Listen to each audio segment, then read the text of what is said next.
উচ্চশিক্ষা শেষে লোভনীয় চাকরির সুযোগ ছেড়ে হয়েছেন কৃষক, গড়েছেন প্রাকৃতিক কৃষি খামার। প্রকৃতি ও মাটির টানে ফিরে গরুর খামার, মাছ ও আম চাষে সফল হয়েছেন তিনি।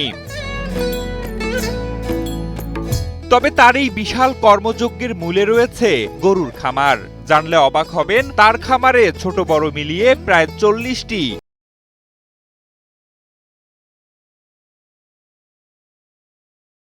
গরু রয়েছে।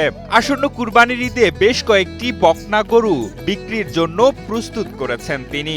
বকনা গরুর গোশত কিন্তু আপনি এই ষাঁড় গরুর চেয়ে টেস্ট বেশি। আর একটা হচ্ছে যে আমাদের এখানে কিন্তু বকনা গরুরই চাহিদা বেশি, সেই ক্ষেত্রে আমি বকনা গরুকে প্রাধান্য দিয়েছি। স্বনামধন্য শিক্ষা প্রতিষ্ঠান সাউথ ইস্ট ইউনিভার্সিটি থেকে বিবিএতে স্নাতক শেষ করে সফল কৃষক হয়ে তাক লাগিয়েছেন চাঁপাইনবাবগঞ্জের গোমস্তাপুর উপজেলার রহনপুরের শফিউল রহমান মাসুম।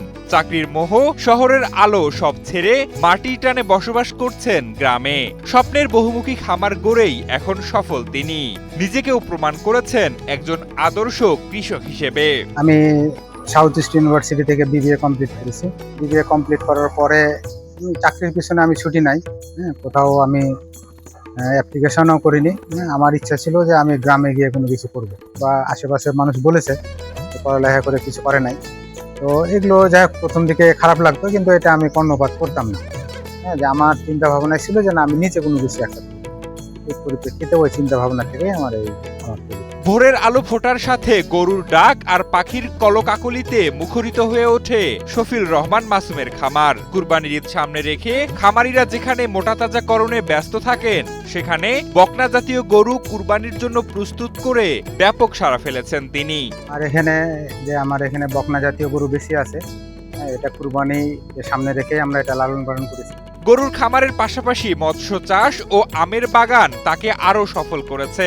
শফিউল রহমান মাসুম জানান, গরুকে যেমন প্রাকৃতিক খাবার দেন, একইভাবে আম চাষেও ব্যবহার করেন জৈব সার। একই সাথে গোবর থেকে তৈরি করছেন ভার্মি কম্পোস্ট বা কেঁচো সার। তিনি আরো জানান, তার 4টি গাভীর দুধ বিক্রির লভ্যাংশ দিয়েই শ্রমিকদের বেতন সহ দৈনিক সকল খরচ উঠে আসে।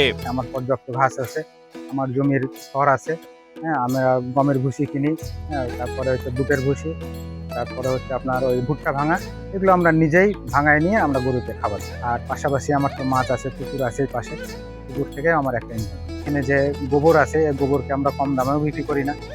গোবরকে আমরা ভার্মি কম্পোস্ট করি, তারপরে টাইকো কম্পোস্ট করি। সারে রূপান্তরিত করার পরে আমরা বস্তাজাত করে বাজারে কৃষকদের মাঝে আমরা সেল করি। শফিউল রহমান মাসুম পড়াশোনা শেষে কর্পোরেট জীবনের হাতছানি উপেক্ষা করে শিকড়ের টানে ফিরে এসে মাটির ঘ্রাণেই খুঁজে পেয়েছেন পরম শান্তি। তার এই সফলতা দেখে গ্রামবাসীরাও অনেক খুশি।